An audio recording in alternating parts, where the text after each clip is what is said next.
the Who Loves You Studios of Arizona.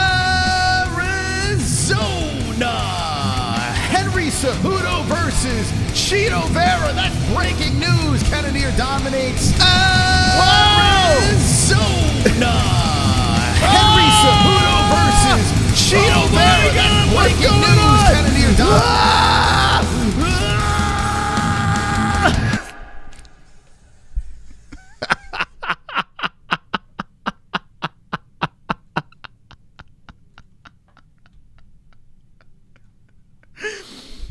Oh, how you doing? What's going on? Welcome to the stream. Oh my God. What was that? What was that? Stuff playing in the background. Craziness. The reason why we're a couple of minutes late is because breaking news. Henry Cejudo is fighting Marlon Vera in Boston. Like, what? I was like, holy smokes. So I had to take care of that before he went live. Hold on a second here. Let me fix this really quick. What the heck? That was a wild intro. Absolutely wild intro. Okay, here we go. Do this. All right, I got to fix my likes real quick. How's everyone doing in the chat? Happy Monday. That's a good Monday intro. I was like, what's going on? What the hell? Here we go. Boom. All right.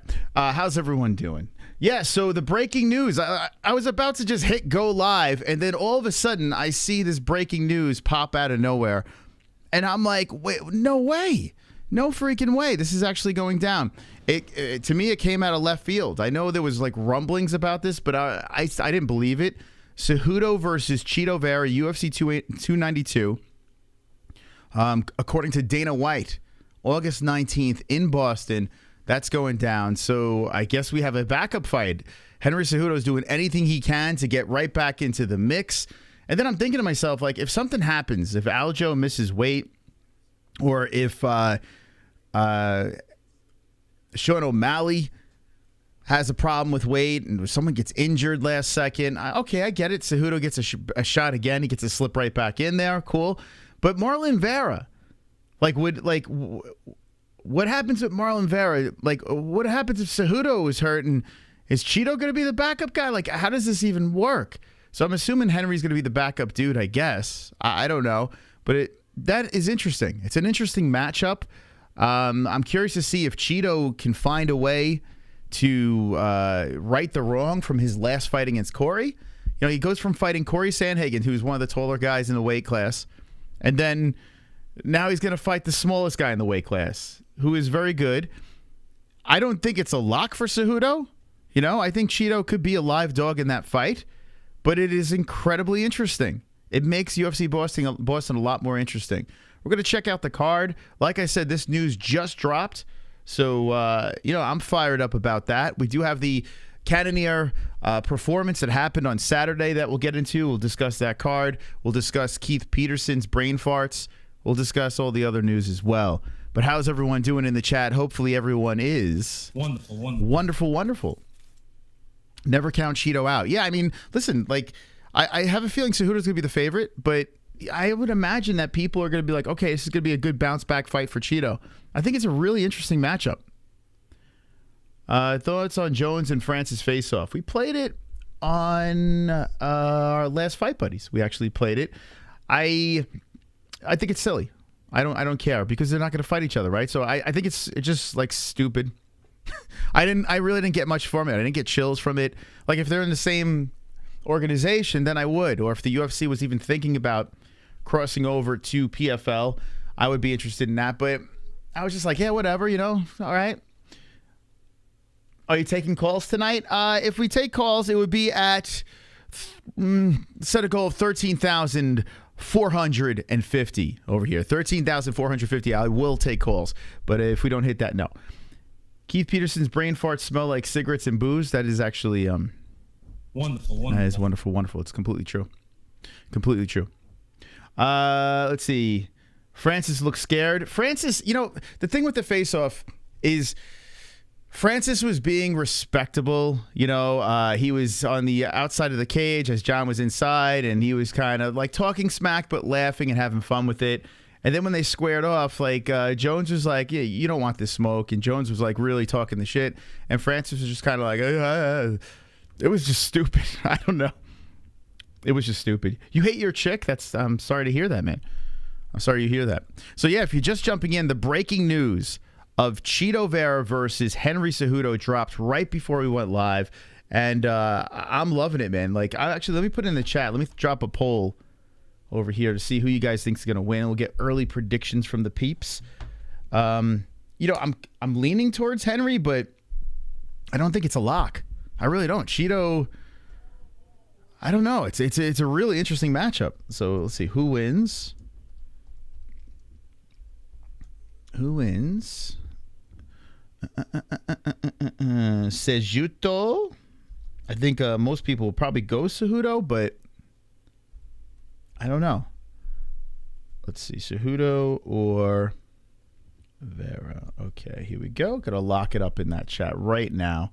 Dropping it in. It's in. It's locked and loaded. Get your votes in. I'm curious to see what you guys go with. I have a feeling you guys are probably gonna say Cejudo, but I think, like I said, Chito is gonna be an interesting underdog. Henry Merckx, Chito, he's too skilled for him. Yeah, like Chito had like one off night against a really good Corey Sandhagen. And all of a sudden, everyone went leaping off the Chito train. Like, leaping off of it. And I've been flip-flopping with Vera a lot lately. But that performance was a rough one. I think off night on top of Corey just being in the zone. Imagine Corey Sandhagen versus Henry Cejudo. My gosh. What? Like, so Corey is taking a fight against Umar Nurmagomedov. Think about this. Corey's taking a fight against Umar Nurmagomedov. If he would have just waited, he would have fought Triple C. Right? Like, think about that. Corey so got the shaft. Let's look at the weight class over here. Like, this is so fresh right now because it went live, so these thoughts are just jumping in my head. But all Corey had to do was wait a week before before... now he's got to fight Umar.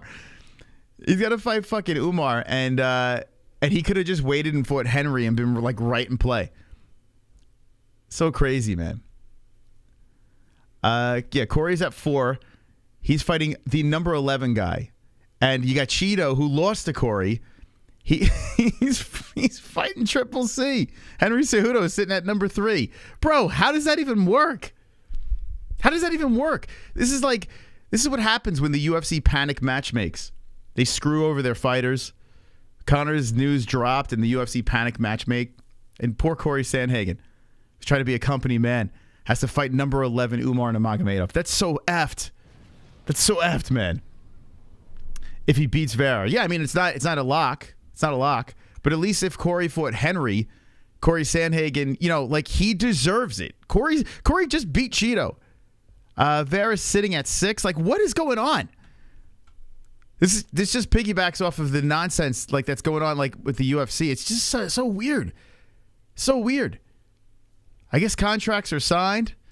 And you got Umar versus Corey, and Corey's kick out. Like, I would love to be a fly on a wall in Corey Sandhagen's house. He'd be like, fuck! Just screaming, cursing, throwing shit, beating the crap out of his wife. I don't know. What do you think Corey Sandhagen's doing right now? And Chito Vera just gets rewarded with the Cejudo fight. Even if Chito loses, he goes nowhere in the rankings. Like, he stays put. He barely moves. Oh my God. L matchmaking. 100%. I'm sure no one's talking about that right now. These are just things that are jumping in my fucking brain. I mean, I like the fact that Chito is fighting Henry Cejudo as a fan. It's a good fight. It's interesting. But when you think about Sandhagen, it's like, what the hell? You got Jan. Look at the guys over here you have in this weight class. So you got Merab's hurt, so I guess he's still recovering. So he's out of the mix. You got Corey fighting Umar at 11. You got Jan sit at number 5, who's just doing some soul searching. Then Chito skips to 3. Rob Font hanging in the mix. Song Yadong. Isn't he fighting on that card too, Yadong? Let me see. UFC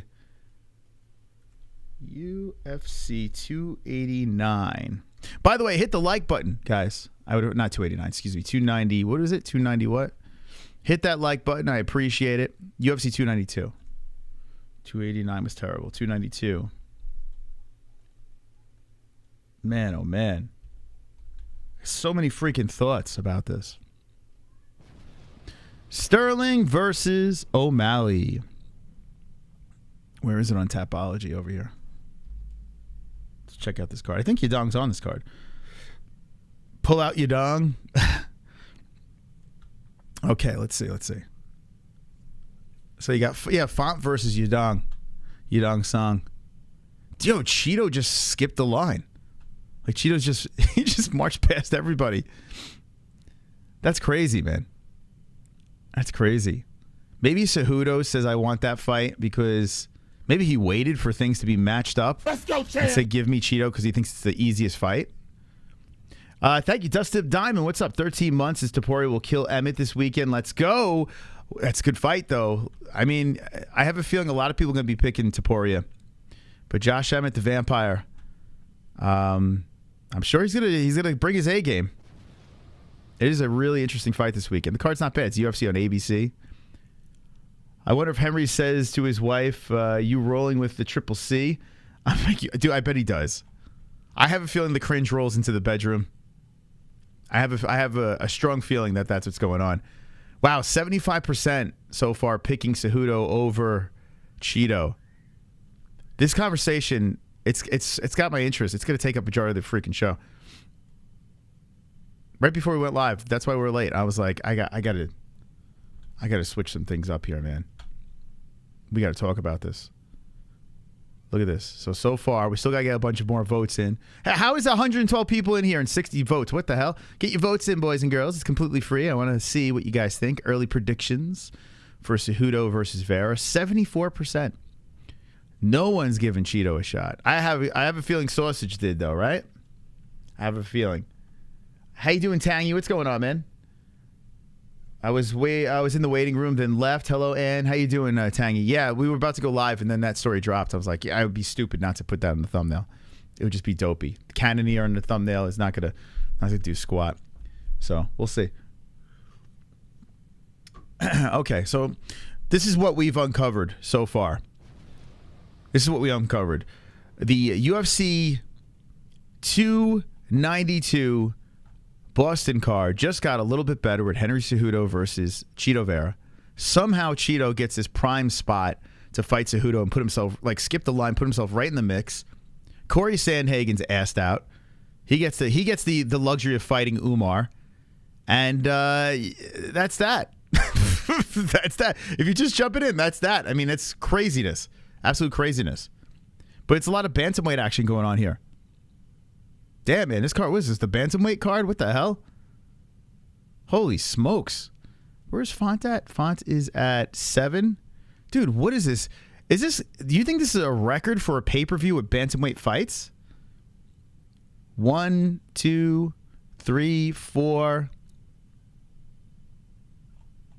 Have we ever had more than 4 bantamweight fights on a card? It's a lot of bantamweight fights. Maybe an Ultimate Fight, besides an Ultimate Fighter card. Like a pay-per-view. I wonder what's that about. On a pay-per-view card, have we had more than 4 bantamweight fights on a card? Oh, maybe. Possibly. It's a lot of bantamweight activity. If you don't like small fighters, steer clear. I mean, you got Gary versus Neal. Meerschaert versus Petrosky. Big Chris Weidman versus Tavares. You got RoboCop versus Julian. And then that's it. Everyone, the chick fights and bantamweight fights. Oh boy. It's a tiny card. What do you guys think about this card? Do you like it? You guys pumped up? Do you think that was what the card needed? Does it need anything else? Or you think it's set? You got 2 title fights, Lemos versus Zhang. Zhang makes anything exciting. So I'm not gonna kill Zhang. She's always fun. Lemos got a big opportunity. But the 1-2, I mean, it's not a main event, that's for sure. It's being sponsored by Dunkin' Munchkins. Great fights, though. Yeah, good matchups. Yeah, solid matchups. Font versus Song is a really good fight. But they say it's an unconfirmed rumor, so I guess the contract's not signed for that. unconfirmed rumor. So that's not exactly on there. It's not locked. So who knows? I wonder, like, they don't have the contract signed for that. How come did Triple C not want any of that font smoke or song smoke? I feel like Triple C handpicked Vera. He says, I could beat this guy. I have a feeling he was looking at his last performance. He's like, okay, eeny, meeny, miny, mo, which bantamweight will I fight? And he looked at Cheeto, and he probably thought that was the clearest, easiest win for him. That's a highly ranked bantamweight. That's what I'm guessing. That's what I'm guessing over here. That's crazy, man. Crazy story. What's up, guys? Dana White here. Henry Cejudo. He's back. It's crazy. This guy was sitting around out for so long, and then all of a sudden he's back in the mix. That's pretty nuts. All right, we're going to talk about recapping some cards. We'll dive back into this if anyone comes in later on and wants to talk about it. We'll talk about the card coming up this weekend, what else is in the news, all that stuff. UFC, let's see, let's get this. Doesn't miss a Saturday for the next 3 months or something, so the cards might look a bit... Yeah. Dude, they've been really consistent. We had like one drought recently where everyone was freaking out, and yeah, they've been hitting the ground running. 289 was trash. I'm a little worried about December's card. What's going to happen with that? Chris Curtis is the biggest crybaby. Well, he said he's petty. At least, I mean, he's open and honest about that. He said he's very petty. Hope Neil punches a hole. Wonderful, wonderful. We got Kainoto coming in with the 2. I couldn't officially break the news, but I bring up this fight last night, Moss. Henry chose the perfect fight. Vera cannot do a thing against a good grappler. Henry is going to wrestle fuck him to an absolute boring decision. I agree. WW. I agree. Clinking beer mugs. Now, yeah, thank you, Kainoto. Appreciate that, my man. I agree. Like, this fight is just announced, so we're still trying to figure out, you know, what happened here. Why is this happening? And as information unfolds, Henry was looking through the roster. You know, he could have probably fought Font or Song. That fight is an unconfirmed rumor. He could have fought one of those two. It's almost like he waited for Corey Sandhagen to fight Umar Nurmagomedov. I think Henry has a pretty good relationship with the UFC. You know, he's got Dana on speed dial. He's got Ali Abdelaziz as his coach. I mean, his manager. He's got a good pull with the UFC. So I think Henry played the game. He's not stupid. He may come across as a knucklehead, but Henry Cejudo is not a dumb man. And I think when you look at the bantamweight roster, Merab is out. He did call out Merab, but Merab is injured. Sean O'Malley, of course, fighting Sterling. Corey's fighting Umar, which drives me. I mean, I wish I had Corey Sandhagen on speed dial. I wish I could talk to him right now and say, Corey, what happened, bro? Peter Yan is a dangerous fight, right? Let's see. You have Marlon is next. You have Font. You have Yadong Song. So, I mean, out of these guys here, Yang... Actually, if you think about it, Yan is the only other guy. I don't know what his deal is. Maybe Henry just looked at 6 and said, hey, that's the highest I can go here. Who knows?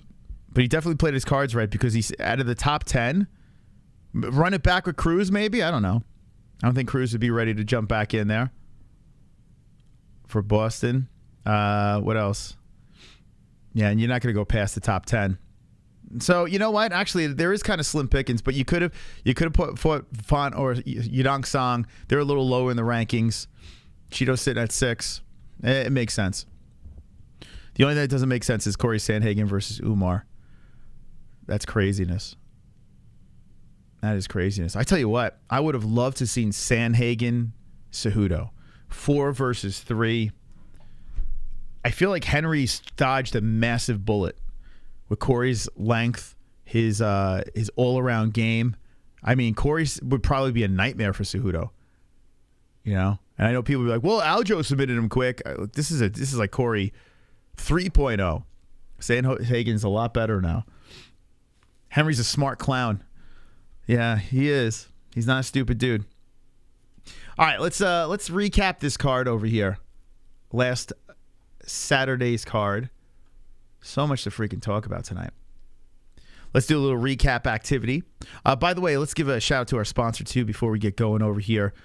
Big shout out to mybookie.ag. If you're looking to play some bets this weekend, go to mybookie.ag. If you notice Mystical Moss plus Money Moss doing it up each and every week, I do it over here on mybookie.ag. Use the promo code MMA-HOLES for 100% match on your first deposit. 100% match on your first deposit. Mybookie.ag. If you're looking to watch the UFC fights this weekend, click our link in the description, ESPN Plus.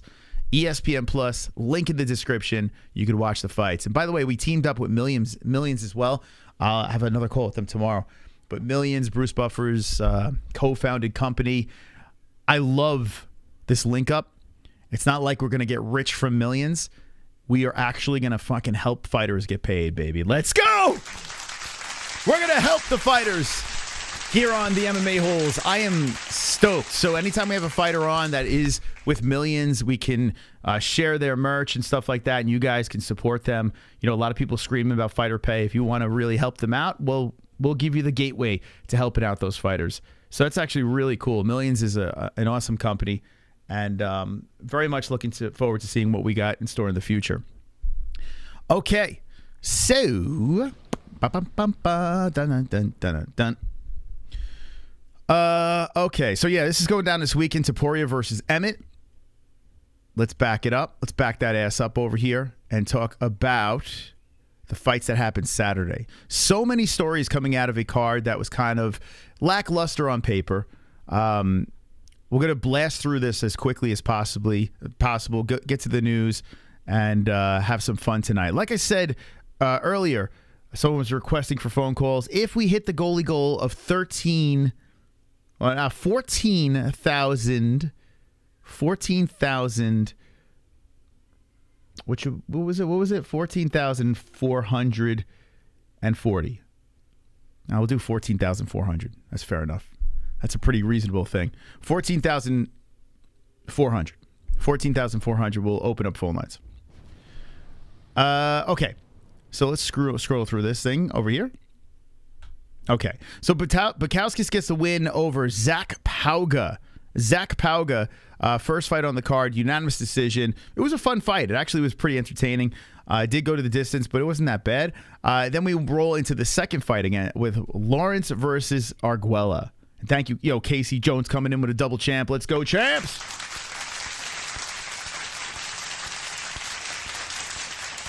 Thank you, Casey. Who got that membership over here? Who got it? Who got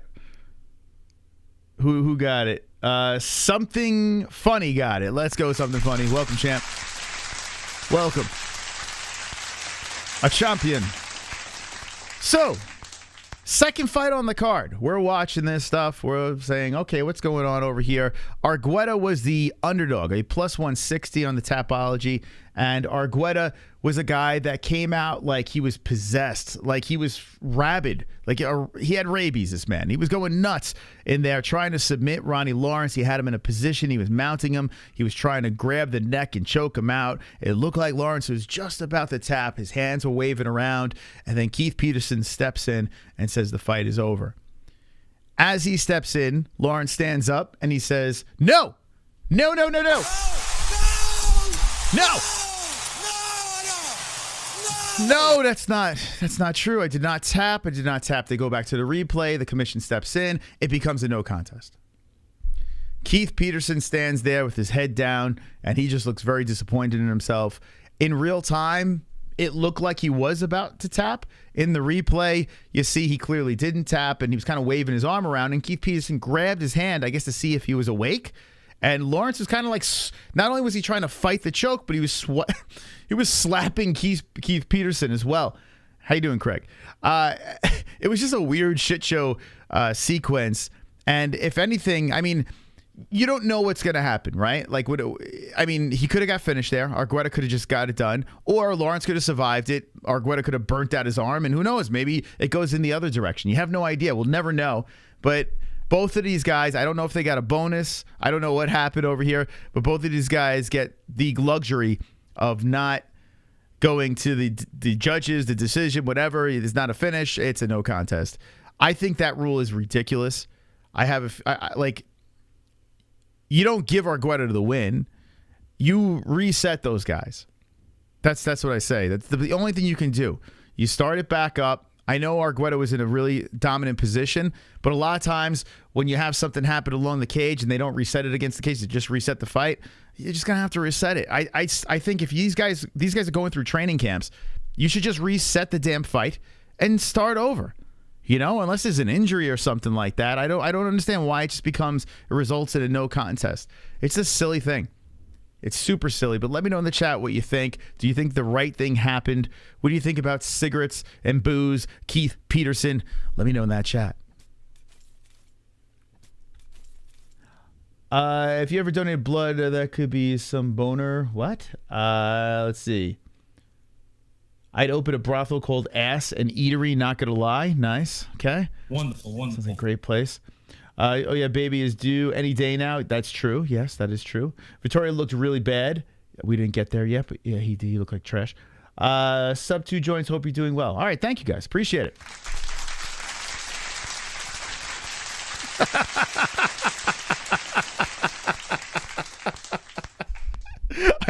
I was talking about this the other day. I was like, I don't even know why I go to the chat anymore. You guys are like, I don't. It's like special needs. All right. Anyway, I'm going to move on. Let's move on to the next topic over here. We have Bledja versus Fernandez. Oh, my God, with this fucking fight. This Bledja can't throw a punch for shit, but she likes to grapple. She took her down to the ground. She was playing that whole game, and it worked out. She got her first UFC win. She's a young girl. She's got a lot to learn, but we'll see. She's 21 years of age, you know? So the Czech Republic gets the job done. Not much to talk about there.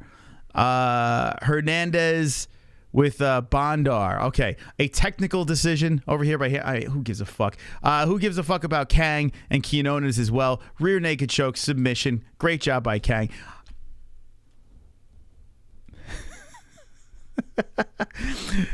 Actually, it was a pretty impressive win. It was the first round. This guy came in there and just destroyed Quinones. It was a nice bounce back win for this dude. And I would say I was just upset I picked against him. I had a bad prelims once again. My prelims have been terrible. Thank God my bets have turned around in the main card. Costa versus Jimmy Flick. This is the first bet. I took a chance. I like the plus money, but Costa looked great. He got the ground and pound in the second. Jimmy Flick hurt his leg, and that was a problem. So Flick, you know, it is what it is. I don't know how Cody lost to him, but he did. Durden lost to him. Nicholas Dalby beated Salikov. What a fucking fight this was. Dalby was getting worked hard in that first round, and then 2 and 3, Dalby just turned it up, man. He was grinding against the fence. He just out-cardioed Salikov. These two are not very young. We got 38 versus 39 years of age, but Dalby looked like a kid out there. Really solid win. What is he, like 4 in a row now for Dalby? Like 3 in a row. Okay, so 3 in a row over here. So what a run, man. What a run. He beat a tough Russian. We'll see what's next for him. I always like watching this kid fight. Let's see. Torres versus Moda. You got the finish in the first round. And if you notice this, the main card, things started to change. You know, like the prelims were decent, but you had the controversies, and it was just weird. It was just, I don't know, it was an odd card. But then you had the finish happen over here. Then you go into the Pat Sabatini fight versus Almeida. Pat Sabatini, he came in with a vengeance, man. Right on the head with this prediction. Pat Sabatini, who was undersized in his fight, he came off that last loss to, help me out, he was on the show, Damon Jackson, thank you. The ground and pound, Damon Jackson comes in, gets the win, very emotional, and I had a feeling Sabatini was going to make a statement here. He went in there and just dominated, absolutely dominated. It was like a nightmare fight for Almeida, very lopsided, and that was over. You got Petrosian. Boom. Hit it on the head. Got the underdog. Went plus money Moss once again.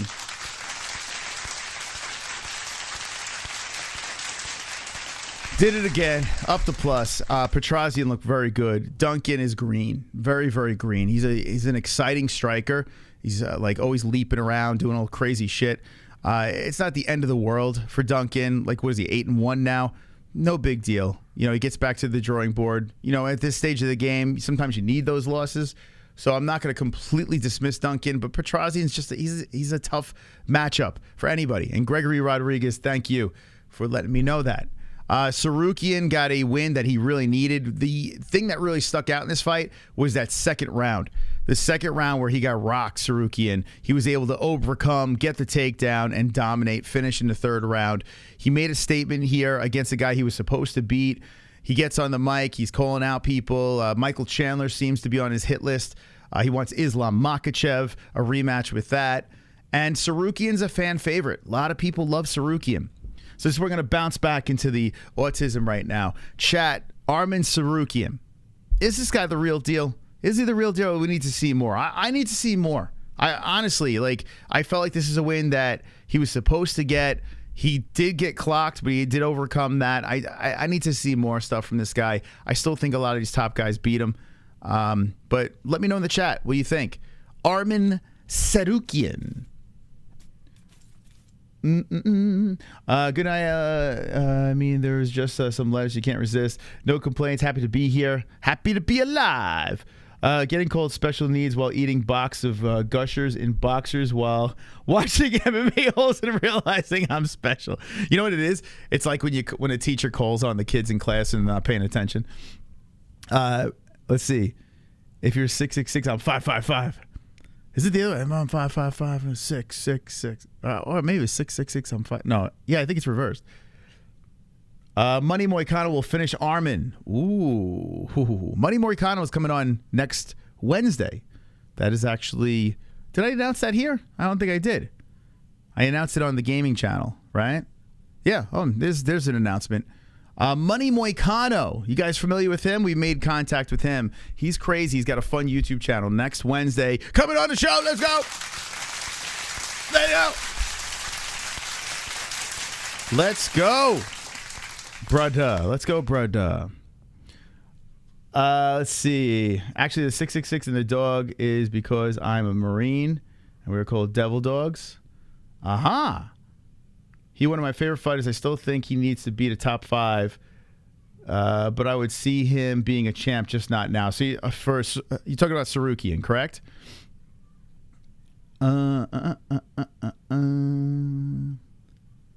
There's Moicano's YouTube channel. Yeah, go check him out, man. Tell him the MMA-Holes sent you. Can't wait to tell Jessie if I... Okay, to groom kids. Spoke Dog, thank you for smoke. My pleasure, my friend. Do you think Arman should fight Fiziev or Beneil? I think Beneil. That's what I would like to see. Let me look at the rankings. The rankings will update on Wednesday. Curious to see what kind of movement. I mean, he beat a guy that wasn't ranked, right? So I don't know how far he moves. Let's see. Sarukian is at 8. He lost to Gamrot.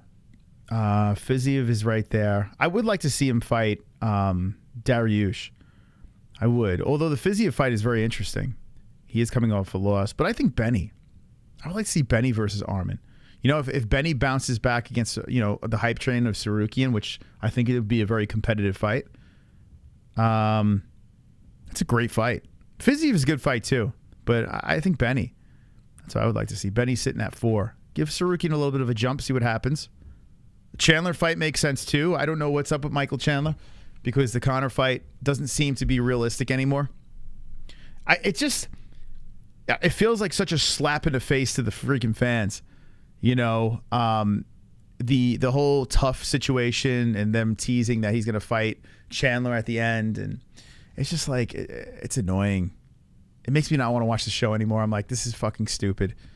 And I guess Chandler's just going to chill. Like, Chandler doesn't really have to fight anymore, right? He made a bunch of money. He's doing his thing. He wants the easiest path to the belt. He wants a red panty night. I mean, it's just weird. Shelving Chandler sucks. Like, that kind of blows, man. We're losing out on some fun fights. So I would like to see Sarukian and Chandler, Sarukian and Dariush. I would love to see that stuff. But, Chandler, Benny, Fiziev, they're all good fights. What would you guys rather see in the chat? Benny, Chandler, or Fiziev versus Sarukian? I'm assuming he's going to move up. And we shall see. I don't think the Gamrot rematch right yet makes sense. Do I like that song? Fuck You, You Ho by Emo. I never heard of it. Send it to me. I'll listen to it. I'll bop to it.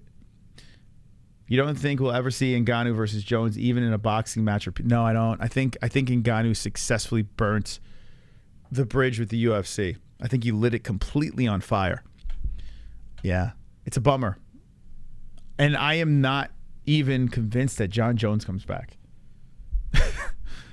I mean, November, December seemed like it was going to be a blast. And now I'm like, is John coming back? Like, what's going on here?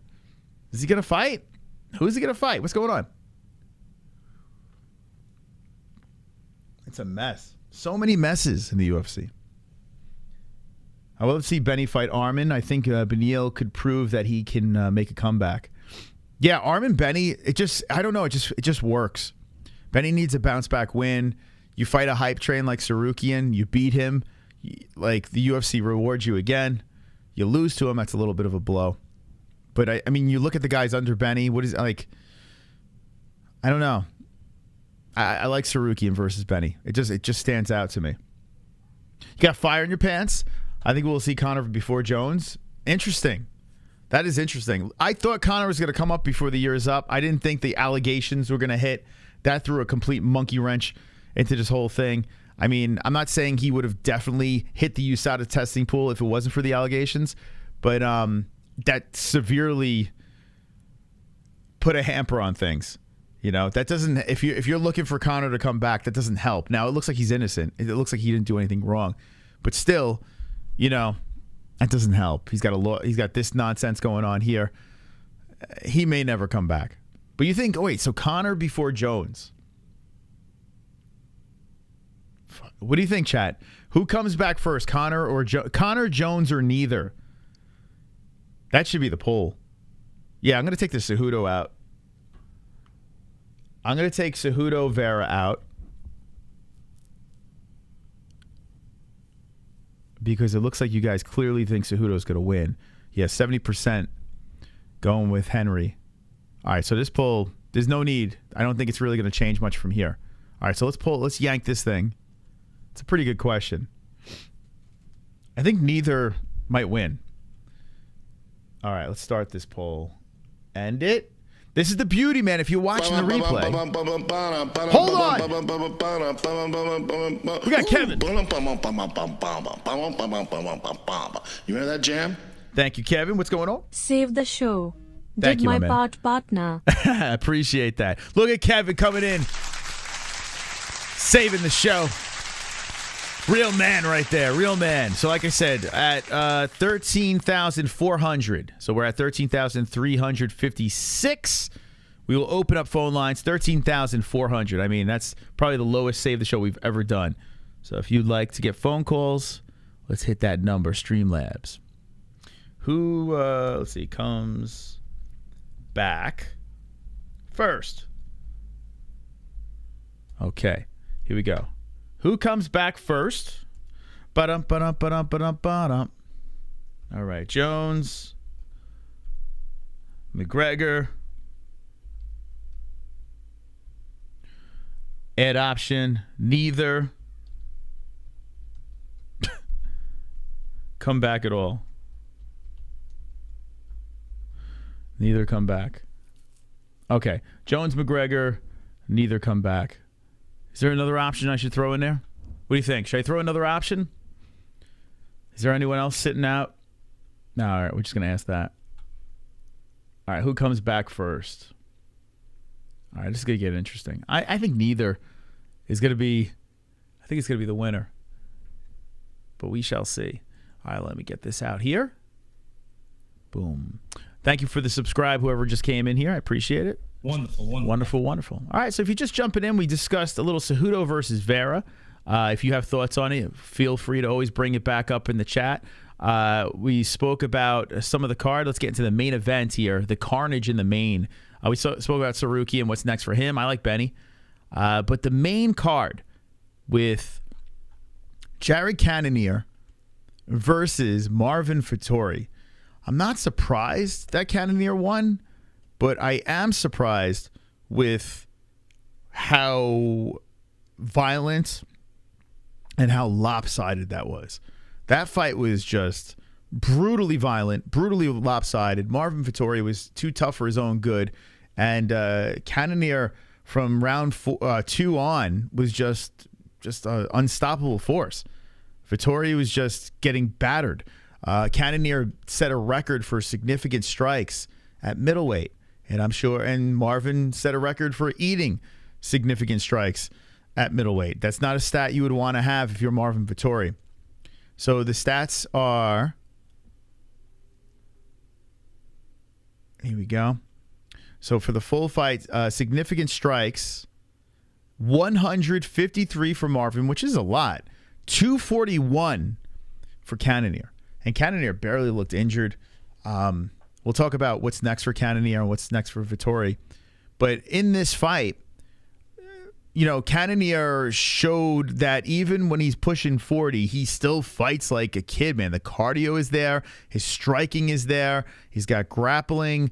It's tough to grapple a guy like Vettori because he's got grappling as well. They kind of nullified each other with that. I noticed Cannonier was trying to conserve a little energy early in the fight. He shot in a couple of times. When it got stuffed, he just went right back into what worked. And dude's gas tank is legit, man. Vettori's known for his gas tank, but Cannonier struck him, out gas tanked him, out everythinged him. And when you look at Vettori, he's just in limbo. Like, it's not like, go to another weight class. Like, there's really not many places for Vettori to go. He's kind of effed. So if you're a Marvin Vettori fan, he falls into the same stereotype as every freaking Italian fighter out there. These Italians, they just can't be champions. I don't know. Vettori is just in limbo. I feel bad for the guy, but I feel really good for Jared Cannonier, doing it for the USA, and right back in the mix. He hits the media, and the media asks him, would you fight KHAMZAT Chimaev? And it's something that didn't even jump into my mind. But when I saw that asked, and Jared had a great answer, Jared was just like, is it going to get me a title shot? Like, he's like, I don't want to answer this question and say yes if it's just to fight him, like, who's going to win. He's like, if I fight KHAMZAT Chimaev, I want the next shot at the belt. Smart. I would love to see Cannonier versus KHAMZAT. I would love to see that fight. I don't know if KHAMZAT wants that smoke, to be honest. I don't know if he wants that smoke. The way Cannonier looked on Saturday, that's a rough fight for KHAMZAT Chimaev, man. Very, very rough fight for KHAMZAT. So now you got Jared, who lost to Izzy, which is going to set him back a little bit. He lost to Robert Whittaker. Basically the whole division lost to those guys. So Cannonier needs something. He needs a break because, like I said, he's pushing 40 years of age.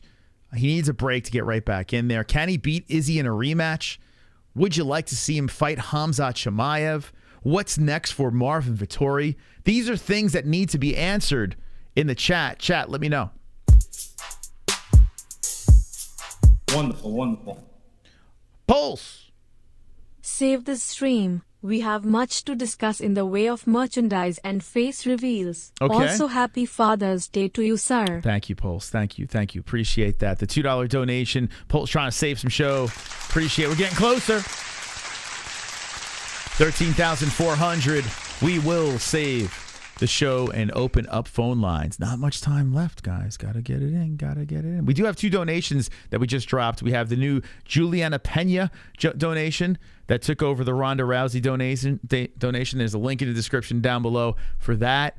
And we have the new Conor McGregor donation where he's all drugged up as well. Link in the description. You can see our whole jukebox if you'd like to support the show and open up the phone lines. But let's get back into the subject over here of what's next for Marvin, what's next for Jared. Would you like to see KHAMZAT versus Cannonier? Let me know.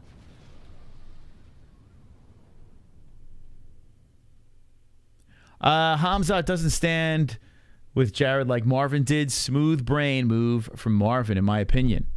Cannonier is ripped. He sure is. If he fights Izzy, I hope he gets more aggressive because the first time, they were. It's true. He was afraid to push the pace. Izzy's a great counter striker. So it was like kind of a stalemate, kind of a lame fight, right? But yeah, a more aggressive Cannonier would be a lot of fun. Does he beat Whittaker in a rematch? Like this version of Jared Cannonier, can he beat Whittaker? I mean, Whittaker fucked him up. It's kind of crazy how good Whittaker and how good Izzy is. Like how far ahead Izzy is from the division. You know, Pereira moves out of the division. Izzy's right back on top. There's a massive gap. My grandma said MMA-Holes is better than MMA Hour. I agree, Grandma. Let's go. Let's go. Wonderful. Grandma wonderful. knows her shows. Is MMA Hour still on? I didn't even know it was still on. Marvin needs to change his name to Giuseppe, and he's got a shot. Marvin versus IP Man. KHAMZAT is overrated. Listen, KHAMZAT at welterweight was interesting, but KHAMZAT going up to middleweight, other than the Mearshar fight, like, we need to see more to know exactly what KHAMZAT's going to bring. So, shit, man. Another guy that's shelved. It's annoying. Robert's on a different level. I agree, Robert. And he's still fairly young considering how long he's been in the game. KHAMZAT versus Marvin probably won't happen because they're teammates and buds. Well, not teammates, but they've trained together. It's like Marvin versus Strickland. Like, let's look at the rankings here. This is where things get a little weird because you do have Extreme Couture guys and like friends up in middleweight that are eventually going to have to like fight each other and shit. Let's see. So Vettori doesn't really, I mean, what's Cannonier? Where was Cannonier? Cannonier is, 4. Okay. So yeah, Vettori doesn't move very far. Paulo Costa is still on the roster. It feels like he's not, but he is. He's still there at 5. Duplessis fighting Whitaker. That's going to answer a question. I have a feeling Whitaker, Duplessis, the winner of that, will be contender fight against Adesanya. I love Robert Whitaker, man. And I would love to see him get a third crack. But it's just, there's something about the Duplessis and that whole backstory with the African champion thing that I kind of want to see it happen. Like, I want to see him fight Izzy. I think it'd be hilarious. But probably not going to happen. Then you got Sean Strickland at 7. Now, how about Sean Strickland, who goes in against Cannonier, loses a split decision? Someone say he won that fight, right? I know he's a teammate with Vettori, but that to me makes all the sense in the world, right? Strickland's fighting a nobody right now. Like, he's fighting some dude from the PFL. They just threw at him. So he's got that fight coming up. But like after that fight, like Strickland versus either a Paulo Costa or a Marvin Vettori, if you're just putting aside the friendship, that makes every bit of sense. You know? And that's going to be wild if Strickland fights his buddy Vettori. That's going to be wild. But he's all about the bucks. Trying to think what would be next. Vettori Costa happened. Shit, man. Like, what do you do with Vettori? Vittori's, I mean, he kind of has to fight Strickland. Cannonier's in limbo too. Cannonier does not want to go backwards, right? So fighting Costa doesn't really make much sense, even though it's one step back. I think Cannonier waits, but Wonderful. he's not young, man. All the interesting fighters that generate buzz are parked. It's like the UFC is intentionally testing the market to see if they can make money with cheaper product. Go fuck yourselves. You know, you're not off. I've been pretty hard on the UFC lately. You're not off. You got the cheap labor of the Contender Series fighters. You got guys doing really well. They're pushing up these Contender Series fighters with these locked into these 5-fight contracts that are getting paid peanuts. And, you know, cheap labor, right? Then you have these other guys like Paulo Costa. When was his last fight? I know he had that contract situation. He just got a new contract. Costa's last fight was last year, August of last year. He'll be shelved for like a year. It's coming up on a year with Costa. Like, what? Come on, man. What are we doing? KHAMZAT Chimaev. Like, he's somehow at 4. KHAMZAT Chimaev would take a guy on a week's notice, right? I'll smash everybody. And then KHAMZAT's last fight was the Kevin Holland fight. That was last year, September. And that almost fell apart. He was supposed to fight Nate Diaz. Like, what? Okay. Conor McGregor, we know what's going on with him. That's kind of out of the UFC's hands. But it is true. Like, a lot of these big names. And then you're force-feeding Aljo to Sean O'Malley, right? You're force-feeding that. Volkanovski's staying pretty active. He said he wanted to stay very active. Trying to think what else here. Yeah, I feel like the light heavyweight feels weird now with Yuri. Is he coming back? Is he going to, fight for his belt again? What's going on with that? Israel Adesanya staying stagnant.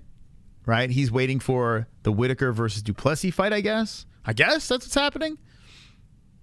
Seems like. Islam Makhachev, he's waiting for a dance partner. Something to play out for him. Yeah, it's weird. And then you're having events every week. Leon Edwards is another one. I mean, listen, he's not a superstar. He's not, top-notch, move the needle type of guy, but still another champion. Is he fighting Colby? Every time Dana's asked about that, he doesn't know what's going on. Dude, this is it. What's going on?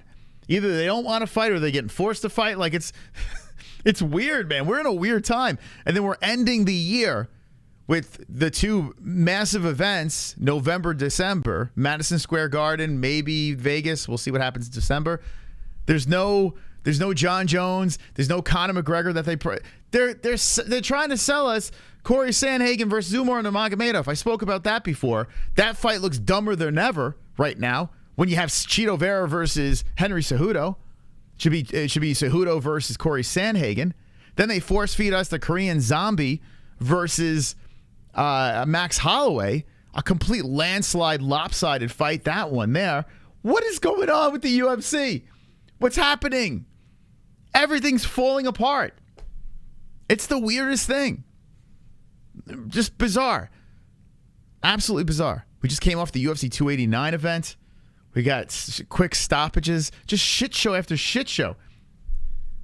Holloway versus Zombie it's like it's an abomination. But they wanted, I guess, that Asian. Where was that again? They just want that Asian influx because the Korean Zombie's there, and I feel bad for a Korean Zombie, man. I do. That fight. I mean, listen, if Korean Zombie pulls off a crazy upset there, which he won't, but if he does, that'd be amazing. That would be fucking nothing against Blessed, but that would be so fucking cool if he does it. Not gonna happen. Not gonna happen. If champs themselves are forced to fight fighters they don't want to, why would we want to pay to watch it? Makes no sense. I know. Dude, we have a sponsorship with ESPN Plus. I was talking about this with Jessie. I am looking at our analytics for that. No one is buying the pay-per-views. No one is buying those pay-per-views. We were fucking killing it with ESPN Plus, and no one's buying those pay-per-views. Okay, so I see it with my own eyes. And you can just fucking tell by them not releasing the numbers. You know that they're not making much money off of pay-per-views. So even champions that are getting pay-per-view buys, how much are they possibly making? Like, it's weird. The sport is bizarre right now. Like, it really is an odd thing to consume. I still love the UFC. I'm still a fan of the UFC, but man, we're in a weird funk. Weird funk. It needs a resurgence, man. We need something. Something's got to happen, to switch things around. And I got this poll up over here. Check this out. Very, very close poll. You got... super hold that chat. thought. You got a super chat coming in? What up, Dire Guy? Umar Nurmagomedov is the future bantamweight champ. You're not the only one that thinks that. A lot of people think that. Not impossible. He's still... Listen. Umar beats Corey, which is possible. If Umar beats Corey, I mean, talk about a big test. Talk about a real leap in the rankings. He beats Corey, especially the way Sandhagen has looked. Everyone's going to be on the Umar train. Everyone. Choo-choo, baby. If he doesn't, well, everyone's going to jump immediately off that thing. And you know what? People would make excuses, say, well, it was too big of a leap, too quick for him, this and that. Listen, if these guys are running their mouth like they want that smoke and they lose, they're going to have to take the lumps. Thank you for the donation, Dire Goth. That is wonderful, wonderful. Wonderful, wonderful. So Jones, 52%. He comes back first. McGregor, 12. 12%. And neither comeback is 36%. So there is some optimism that John Jones is going to come back. I don't know where that optimism is. He, to me, seems like he has no interest in fighting. Like, he just wants Stipe. And Stipe is MIA. He's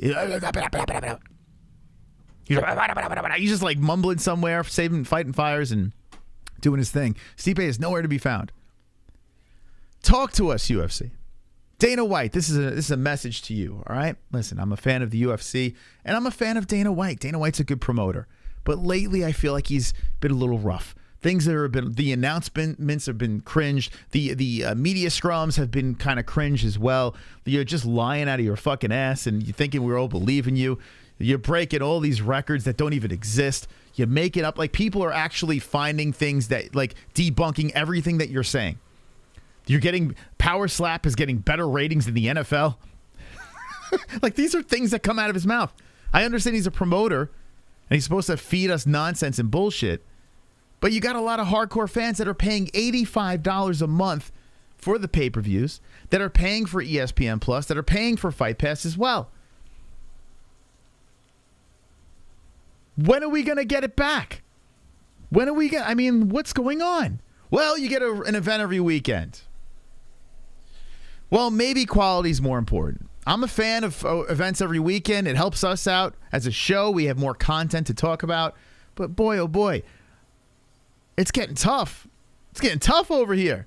If you look at all the content creators on YouTube, it's the same fucking stories over and over again. Beating the dead horse, resulting in everyone talking about Conor McGregor and his relationship. More people talk about relationships and Conor McGregor's rape allegations than the actual UFC. What are we doing? What are we doing? Super chat. Max Holloway versus Marvin Vettori Battle of the Chins. Let's go. I'm down for that. I'm down. Ones if you want that. Give it to me. Another thing that's a problem is you have fighters holding up divisions. Not only are champs, it feels like champs are holding up divisions, but you got the gatekeepers. You got, so for instance, you have middleweight. You have your champ in Israel Adesanya gets his belt back, and then you got Robert Whittaker that's sitting there. Who the fuck is beating Whittaker? Nobody. Nobody's beating Whittaker. And then once you pass that boss, you got to get to fucking Adesanya. Forget it. Not happening. You go over to featherweight. Over here. You got Alexander Volkanovski. Somehow Yair Rodriguez, who got fucked up by Holloway. Somehow he got a fucking pass and he got around that shit. And now he's fighting to unify that belt. If he didn't get lucky in that pass to navigate around Holloway, no one passes Max. No one. Max is there. He's the guy. No one passes him. And now with Aljamain Sterling, luckily, after this fight, he's going to move to 145. But you got Merab Dvalishvili. If he sat there, Merab's going to be taking everyone's out. Then you got flyweight. I got to be honest with you. I don't care about it again. I cared about it. And then I didn't care about it. And then Henry Cejudo came in and did his thing. And I was like, okay, I kind of care again. Now I don't give a shit anymore. I don't give a fuck. Nothing against Brendan Moreno. I don't care. I honestly don't give a fuck. I do like Brandon Royval. I do like him. Albazi's the guy I picked to win before the end of the year. He had a stumble, that almost lost my prediction right there. So a lot of people said he lost. I like those guys. But honestly, if I woke up tomorrow, and I like Cody Durden, of course. Cody Durden's going to be a future champ. If it wasn't for Cody Durden, I wouldn't care. But if I woke up tomorrow and flyweight was gone, I wouldn't lose any sleep. I wouldn't lose that. If women's MMA and 125 were gone, I wouldn't care. I would still like the sport just as much. In fact, I might like it more. I know it's a hot take over there. There's some 125 fans out there like, oh my God, how dare you say that? But I'm being real. I'm being real over here. Let me know in the chat. If 124, this is a weight class that Dana White was threatening to get rid of before. If it just evaporated, if it just vanished, would you be very upset? Would you be like, I can't be a fan of this sport anymore? Or would you just keep watching it? Let me know. I'm curious. Dana White doesn't want our money. No, I don't know what's going on. Everything seems weird right now. Bobby Knuckles is legit, you creeps. He is. Women should fight shirtless. Like, yeah, have topless women's MMA. Let's go. Nuke it. So I'm supposed to say Dana White, nuke the 125. Is it raining? It's all in your mind. It's an illusion in the ears. It's an ear illusion. You think middleweight's the worst? Let's look at it. So you're telling me, hold on a second though. Is middleweight strong? No. But are you telling me that you would rather get rid of the middleweight division than 125? There's no fucking way. Even if you thought middleweight was worse, would you rather that weight class go away than 125? There's no way. There's no way. I can't even. I refuse to believe that. I love Brandon Moreno. Brandon Moreno is a very likable guy. I'm not trying to shit on Brandon Moreno, and he's a very solid fighter. He's a beast. To hear you say UFC is boggling your mind, boggles my mind. 125 sucks in my opinion. Yeah, I mean, like if you pass, okay, so Kai Kara France is a beast, right? He's a tough dude. Even though he's coming off that loss, which was controversial, he's still a beast. Royval I love. I really like Royval a lot. He's one of my favorite guys over there. Albazi really disappointed me in that last fight. He's a tough guy. Maybe he had an off night. Pantoja has a chance. Has a chance in the rematch. Figueiredo's not there anymore. And Moreno is... I don't know what it is about Brandon Moreno. He's so much fun to watch fight. I just don't care for some reason. I don't know why. I have no idea why. I just don't care. Like, I don't get super excited. I kind of root against him every time. And I don't know what. Maybe because, I don't know. Maybe I'm an asshole. But then you got Nicolau. You got Perez. You got Matt Schnell with his head sideways. You got Cape. Tim Elliott. Who cares? Wonderful, wonderful. Who cares? I don't want to see Rose fight topless.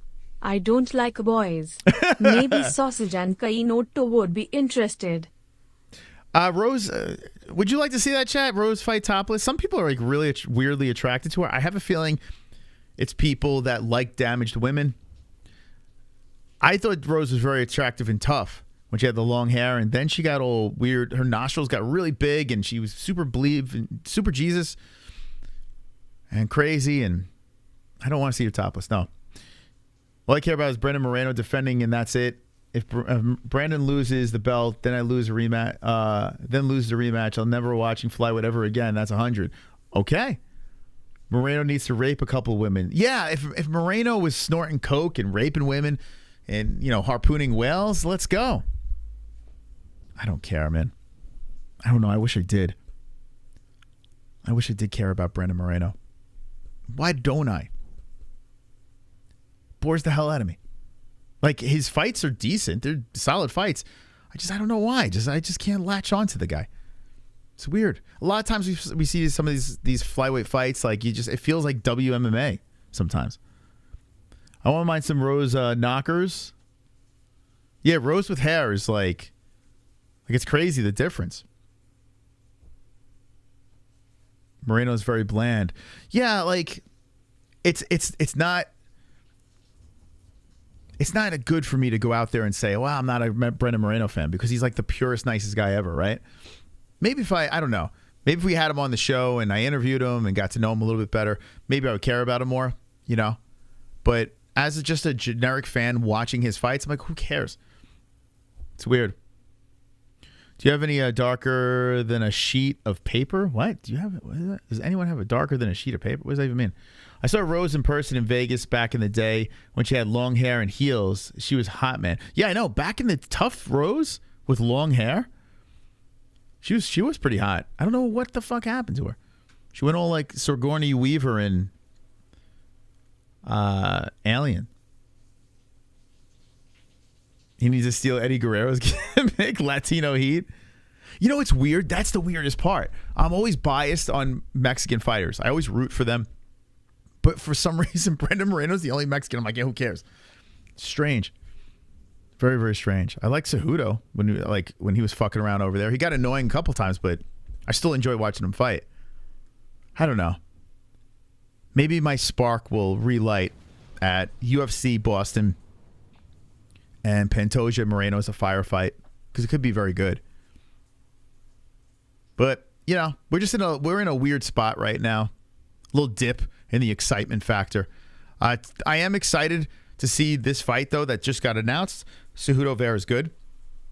That's a pretty good fight. So I am excited about that, but it's not flyweight, so that's probably why I'm excited about it. Anyway, let's see what else we got here in the news. Let's check out some news stories, and then we'll wind this thing down. So I'm going to hop over to Discord, check out the news.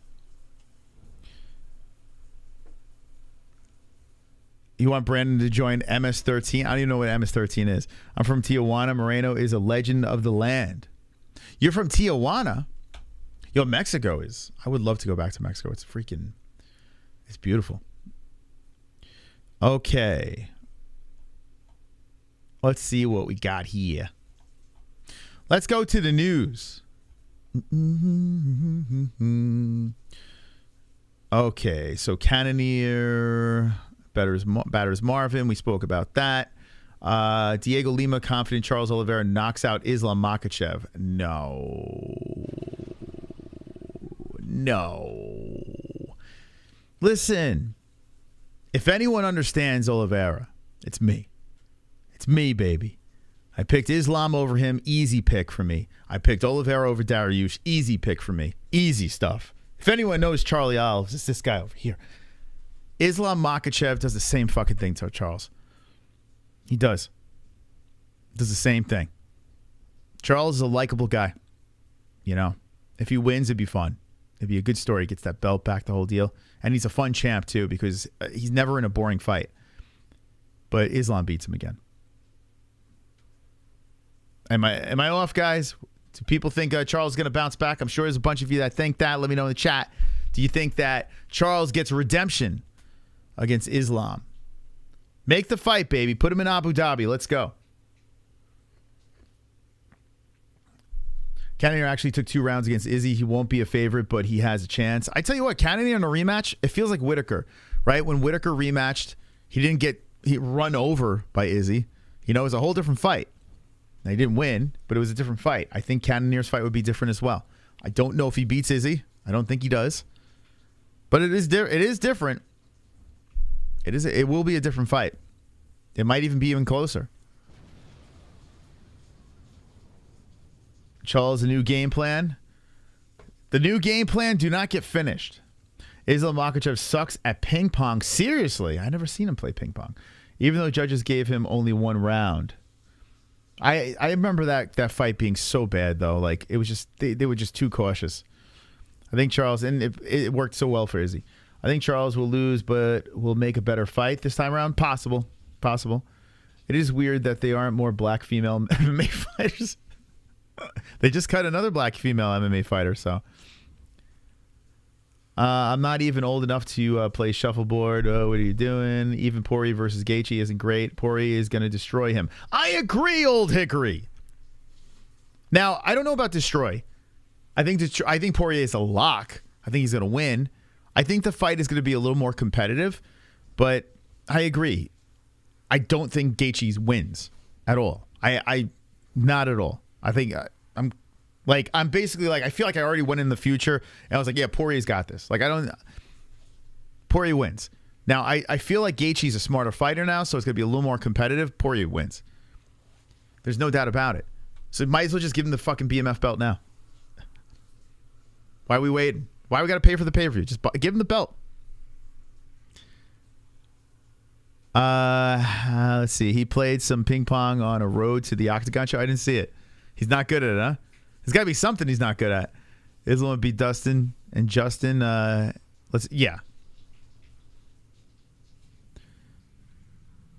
Zayn is a cuck. I agree. As a Dustin Poirier tick rider, he would lose to Islam. Well, we know what would happen. We know. We already know. I should get the BMF. I agree. All right, let's move on from this. So, yeah, listen, I still think Islam wins this fight against Charles, and I think Charles deserves the rematch. I do. Make it happen. Come on. This is what we got to put together. Enough of this Charles not a draw bullshit. Wonderful. No one's a draw these days. There's a better chance that Dom Toretto turns his back on his family than Charles beats Islam in a rematch. Thank you. See, that's a logical statement right there. Do you think Poirier can, I appreciate that kind of. Let's go. Are we even close to the calls? Let's see. 13,364, 13,400. We open up the phone lines. All right. Let's see what else we got here. Do you think Poirier can beat Islam? I think Poirier has no, I don't. Is the UFC creating a new BMF belt for the upcoming fight? Yes. Yeah, they're not going to just say, hey, Jorge, we need that thing back. Yeah, they're going to make another very important belt. Khamzat Chimaev, hold on, reiterates desire to fight and plead and names 2 potential events. Okay, let's see. Like, Jesus, another shelved guy that we were talking about. He wants to smash. Yeah, we all want it. You know, it sucks because the last taste of Khamzat Chimaev that we had, and I was a big Khamzat dick rider, right? Big. Still am. Like, I still am a Khamzat fan, but it's like, damn, man. Like, he missed weight by a bunch in his last fight. He almost screwed up a whole damn card with that whole thing. The fighting, behind the scenes, the weight miss, the Kevin Holland smash, and then a long break. It's like, what? Come on. What are we doing? So let's see what these potential events are. This is fucking blue ball shit. Let's see. It's perfect record 279 September. Since, however, there's been little clarification. Chimaev, okay, all right, where are we going? The Chechen-born Swede. Okay, what is he? I'm ready to fight in Paris. Ready to fight after in Abu Dhabi. Let me smash everybody. So he wants to get on the Cyril Gane card in Paris. Okay, you're ready to fight. Who you got to fight? What weight class? And then Darren Till. Darren Till with the money bag. Oh, my God, dude. Darren Till's still sucking him off. I'm ready to fight him. All right. So he wants Paris, and then he wants... I mean, Abu Dhabi seems like a no-brainer. When is the Abu Dhabi event? Does anyone know what's the date for Abu Dhabi? When they're going to be back before the year, right? Wait, hold on. What? Hold on. I got to... Hold on. Hold on. I'll be right back. I'll be right back, guys. Stand by. Stand by. I gotta get something for Jess. Let's play some. I should get some. Hold on. Hold on.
Don't let him bully you, son. All right, all right. Wonderful. Sorry about that. Sorry. I had to take care of some business. So anyway, we left off at Khamzat Chimaev. Khamzat Chimaev. Boers, what's next for him? Are you over the Khamzat train? Another hyped up talent that is being shelved. Do you care? Do you not care? Let me know in the chat. What do you think about Khamzat Chimaev? Head movement. I'm going to smash you, boy. Khamzat easily makes weight in Abu Dhabi. That's true.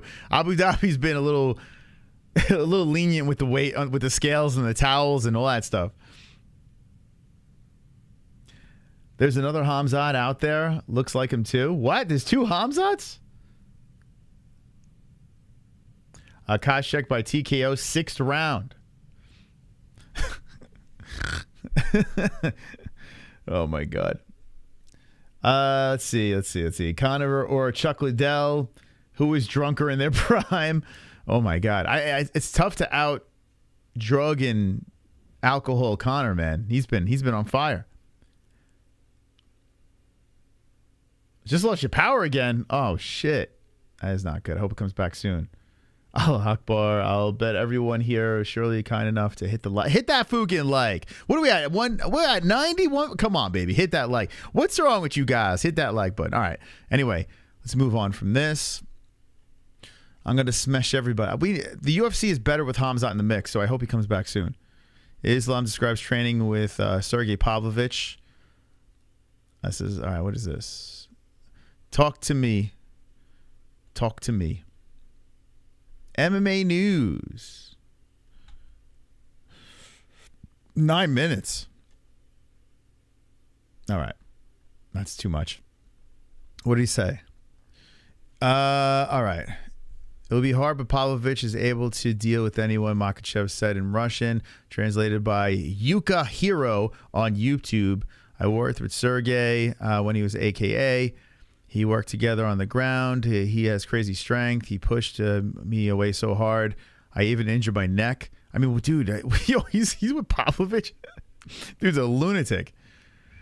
That difference in weight was around 30 kilograms. We trained together on the ground. Oh my God, Islam's rolling with Pavlovich.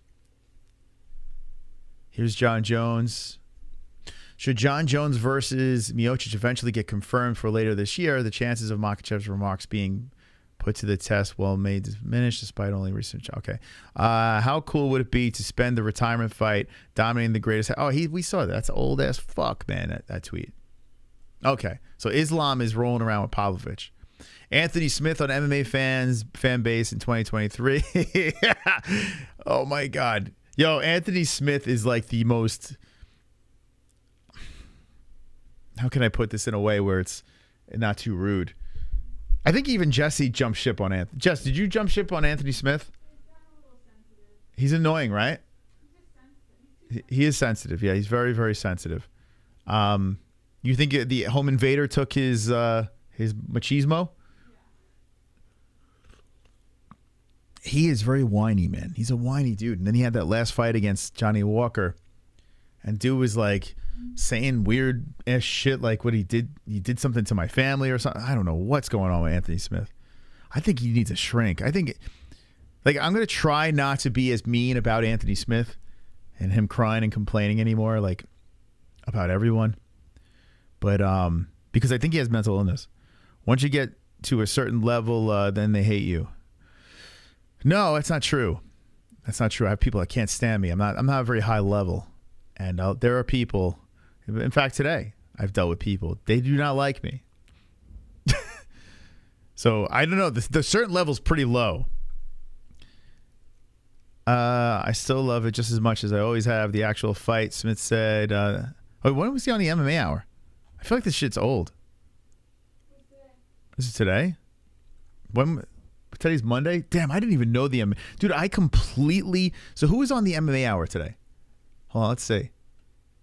Dude, I have completely given up the MMA Hour. Whoa! 11-1? Let's go! Pulse, where you at, baby? Where you at? Houston won? Inshallah. Let's go Mets. Let's go Mets. MMA Hour. Do they have a Twitter? Let's see. MMA Hour. No. Fucking hell. Power Hour? What the fuck is the Power Hour? MMA Hour. Or I should do MMA fighting. Let's see. MMA fighting. MMA fighting.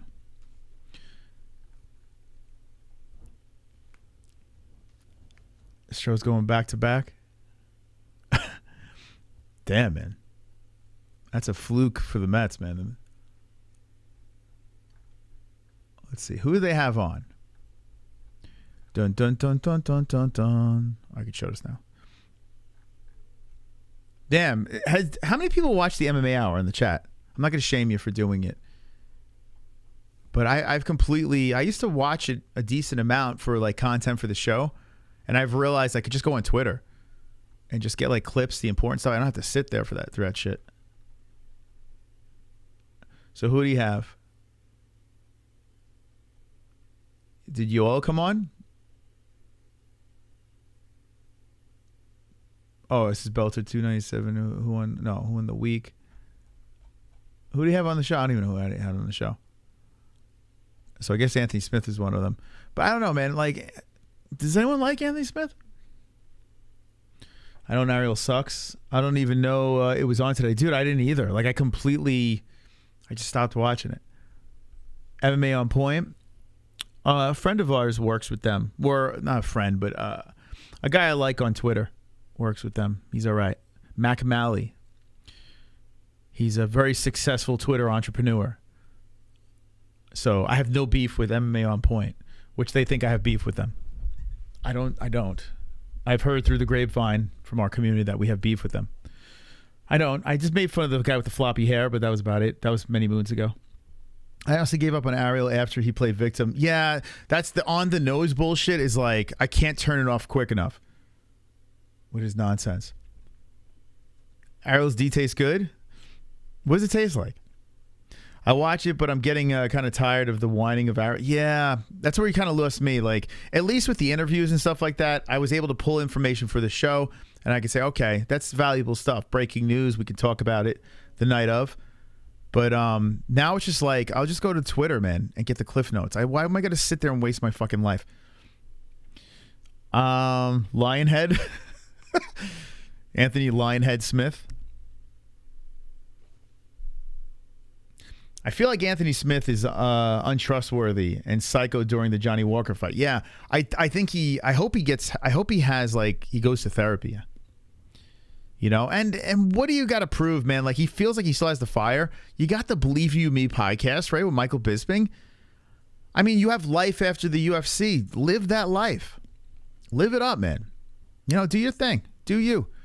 Don't take any more. It just feels like, why are you doing that shit to yourself? You know, maybe if you can just become an internet personality, you did your UFC thing, you fought John Jones, you're very close to winning a belt. You know, just be a personality. So people clearly listen to that stuff, so you'll have an audience. Anthony Smith is overrated. There was a time where, no, I never thought he was going to be a champ. Jessie was high on Anthony Smith, but there was a time he was very good, but yeah, not champ. He was in that weird thing, what weight class he's going to fight at too. But Glover, what Glover did to him was crazy.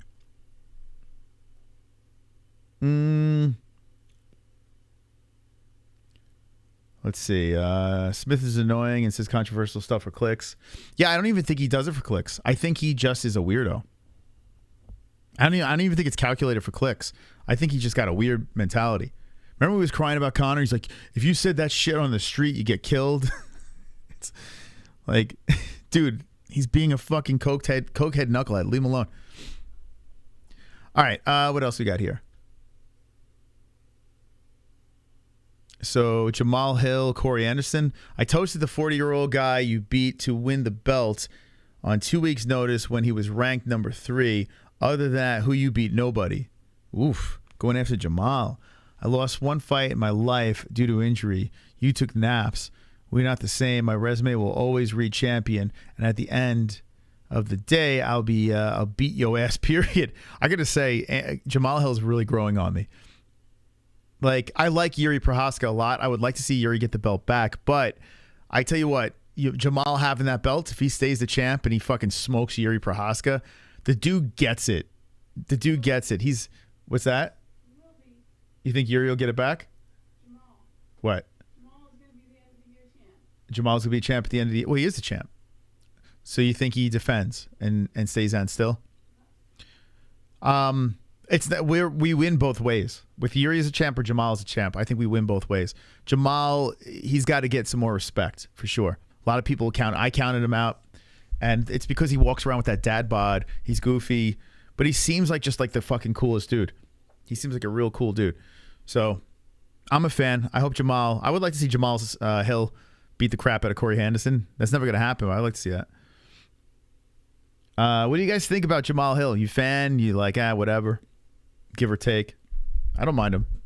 Yuri's exciting. He is an exciting guy. I'm coming. I'm coming! Yeah, light heavy's good right now.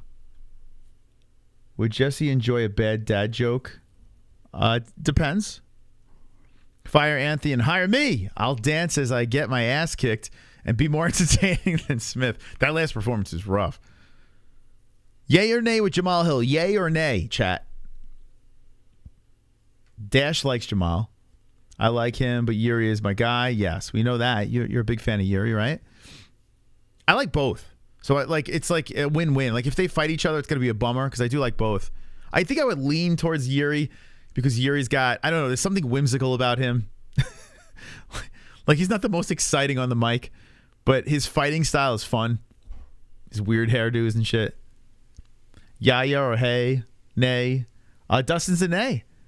What did the Bakers say to the man they got robbed? Wait, to the man they got robbed. Give me your bread. But I didn't see Yuri versus Jamal because the most unorthodox championship. Yeah, dude, that's gonna be a sloppy like nightmare. Like it's just like, you ever watch a Michael Bay Transformers movie? I feel like it's gonna look like that. Like you can't make heads or tails of what's going on. You just see parts hitting each other. Like that's probably what it's gonna look like. And they're just gonna be fucking rolling around on the ground. Yeah, I agree. Saruki and Dariush make sense, but Michael Chandler would be the first choice. Okay, I'm with it. Whoever said that, I agree. Bigfoot Silva coming back. My God. I'm trying to see if there's anything else here that stands out. Oh, Blanchfield versus Peña. Erin Blanchfield wanted Julianna Peña for a vacant bantamweight title. Dude, take my money. You know, I shit on it, women's MMA, but I got to be honest with you. Erin Blanchfield, I like a lot. I like her a lot. She's got champion written all over her. And Julianna Peña is a fucking lunatic. So much of a lunatic that we made a new donation song. Yes. Do it. Make that fight. Make it happen. Make it happen now. Take my money. Let's go. Vacant bantamweight. Let's do it. What's the science behind the rib boner? Peña is such a diva. My lord, what am I doing speaking to this incel? Era wants Peña. This is old news. Show's a mess. Old news. It was 14 hours ago.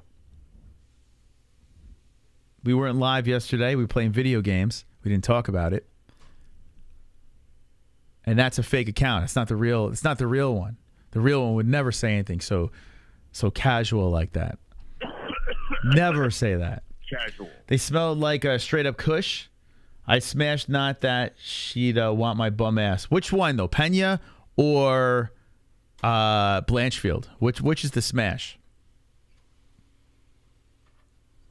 Some people are like into Blanchfield, like sexually into her. I don't know. Let's look at her Instagram. She'll probably be a little more dialed up on IG, right? Erin Blanchfield. Let's see. Dun, dun, dun, dun, dun, dun. Let's see. All right, here she is. This is her latest picture. I mean, end of the night, lights go on. You trying to look to take someone home? Sure.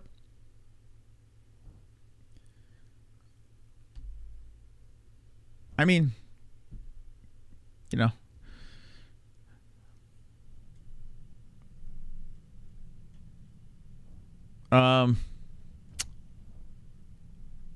Here she is. A little sexy top. I like her as a fighter. She's got good personality. She's still young. She could be a good champion. Yeah. Looks like George Janko. She looks like George Janko, or I look like George Janko. Who, Erin Blanchfield or me? And who is George Janko? The featherweight division is finished now that Nunez retires. Yes, I agree. Blatant Blanchism.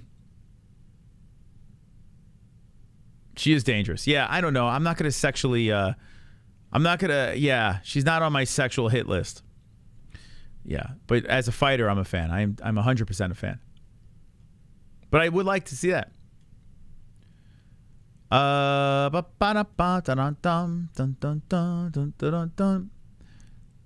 Alrighty.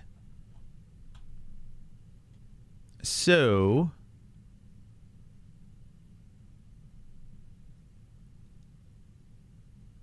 I'm not going to give too many excuses because I don't want to take from Charles.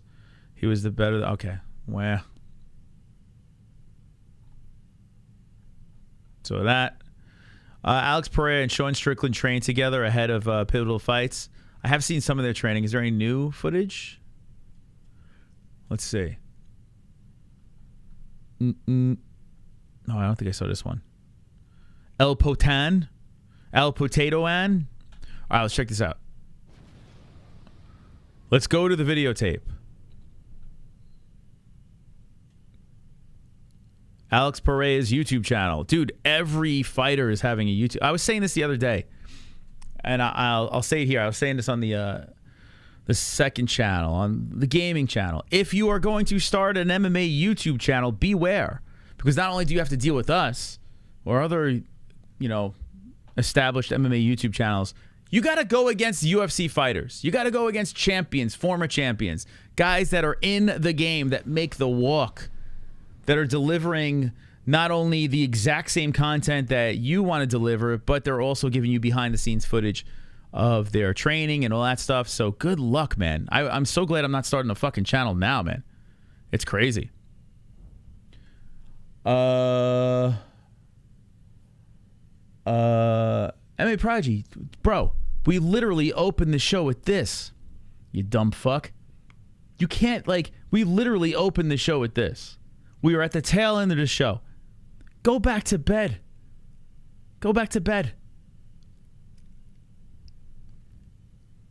Dude is like, dude, you're like fucking herpes, man. Just get the fuck out of here. Get out of here. The fuck? You're like a little... What's wrong with this kid? Fucking go back to bed. This kid is a mess. He's a hot mess. Anyway, like I said, if you're a small YouTube channel, beware, because you have this stuff over here. You got guys like Alex Pereira putting videos out. Here's Sean Strickland. Fucking war. I might win, I might lose, but either way, man, we're gonna be bloody afterwards. So it'll be a good time. It'll be a good time. This has been so uncomfortable, right? These two going at it. He went to Connecticut. They're helping each other train for their situations here coming up. Pereira's got Blachowicz. Sean Strickland's got some weird nobody.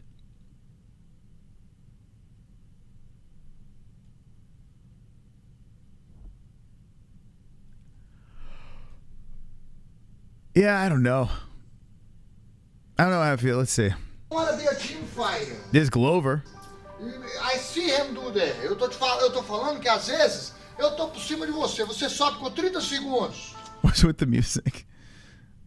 All right. Sean looks beaten. You know, Coach, every human being has a breaking point, so it's like... Oh my God, the music. Bro, whoever edited this video, you gotta stop with that fucking music. They make the music louder than the fucking voice. It's like a headache. Anyway, they're training together. All right, let's see what else we got over here. Dun, dun, dun, dun, dun, dun, dun. Paul Felder, after being accused of biased commentary during Marvin Vettori. What? Did you guys listen to the actual broadcast? Felder, I didn't listen to the broadcast. I wanted to go back and listen to Dom Cruz. But, so there was biased stuff going on here with Felder. I thought Felder was terrible with the in-cage interviews. It's crazy. Please, please, please look how MMA Prodigy looks, Moss. He is streaming right now. He's just a kid, man. Right? He's just a little kid. Still can't believe Izzy left him frozen like Elsa. Yeah. This blows my mind. Jared is top 5. What am I? Wait, hold on. What is it? Let's see. Paul Felder was shocking when calling the fight. I usually like Felder, but his bias was so apparent, and he was really annoying to listen to during the fight. Terrible calls from Felder. Was he that bad? So Felder responds, this blows my mind. Jared is top 5, one of my favorite fighters at present. Marvin is a guy who publicly called me out for being biased now. I'm riding his nuts. All I did was talk about how adorable he was and how I couldn't believe he said, stayed in there. You can't win, kill a gorilla. How was Paul Felder? Was he bad on the commentary? His post-fight interviews were rough. He was too long-winded with the questions. By the time he got the question out, you just were checked out. Yeah, he might have just had an off night. Paul Felder, I mean, I don't know. You guys Paul Felder fans for the commentary? I don't think he draws the eyes, right? People are like, oh, I got to listen to him call a fight.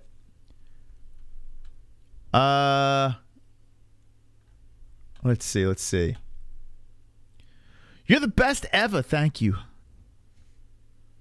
Thank you. Yeah, what do you guys think about Paul Felder? Alex Pereira, future 205 champ. Yeah, he as a fighter, the Irish Dragon, he was the man. But as a commentator, I mean, I don't know. I don't really listen to him, so I wouldn't be one to be able to judge him as a commentator. Bisping all day. Dude, I can't stand, like, as a commentator, I can't stand Bisping. I can't. Do you think Rogan is the best commentator in the in-cage interviews? Yeah, because, well, Rogan, like, he gets to the point. He just gets to the fucking point. So in-cage interviewer, yes. I would say, yeah, I mean, you could see there's a difference. When DC gets in there, it's clunky. When Felder gets in there, it's clunky. When Bisping gets in there, it's clunky. When Rogan gets in there, he gets it. As a color commentator, he's loosened up a little bit, and, you know, there's a lot of oohs and ahs, but he could mail it in now, you know.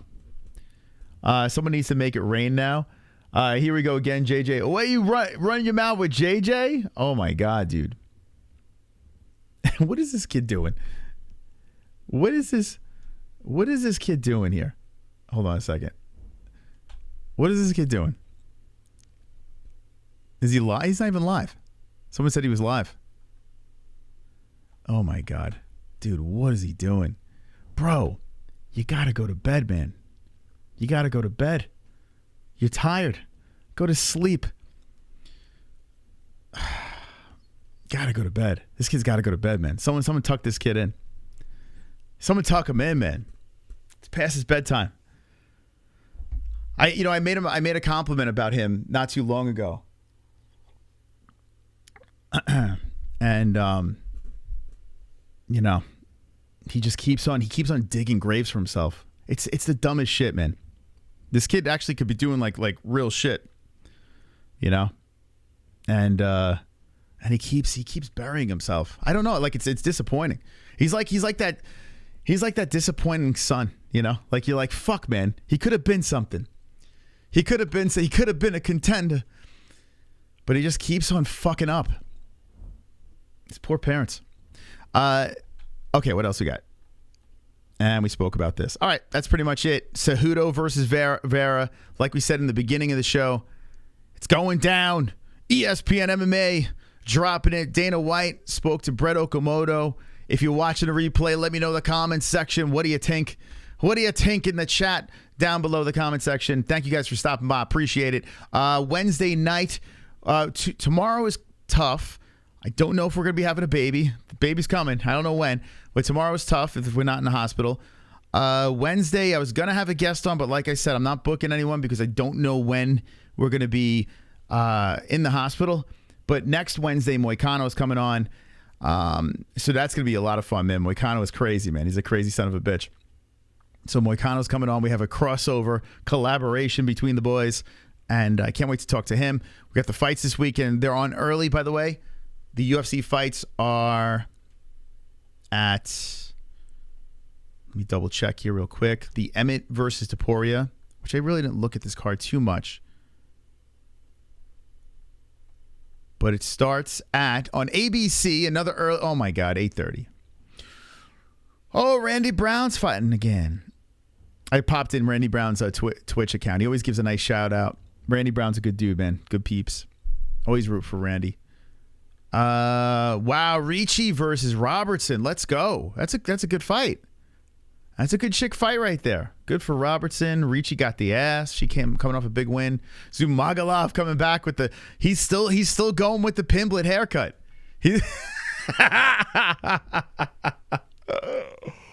Oh my God. You do this for cringe. Justin. Dude, this literally it literally is it's my job. It's my job. It's like literally my job. I clock into work. It's my job, bro. You want to be me. I don't want to be you. You want to be me.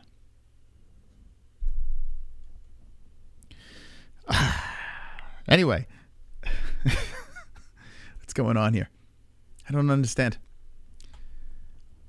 So, yeah, Zumagalov's coming back, and he's going to try to use the hair to get the judges. This kid, Tyra Tesora, Tetsuru, or whatever his name is, he's a lunatic. He's another young kid. It's a good card, huh? Oh, this guy's fighting again. Dumas versus Brundage. Oh, my God, dude. I can't believe that guy's still in the UFC. He's doing it again. Okay, he's running it back. Onama versus Santos. Lane versus Taffa. Hebas versus Macy Barber. Wow. Josh Emmett versus Topuria. Not bad. Not a bad fight night. That's actually not bad. It's going to be super duper early, so let me know in the chat what you think about that card. We're out of here, baby. I'll see you on tomorrow for Tough, as long as we don't have Baby involved. But thank you guys for stopping by. And remember, friends, don't be an a-hole, be an MMA. Go to bed, kids. Go to bed.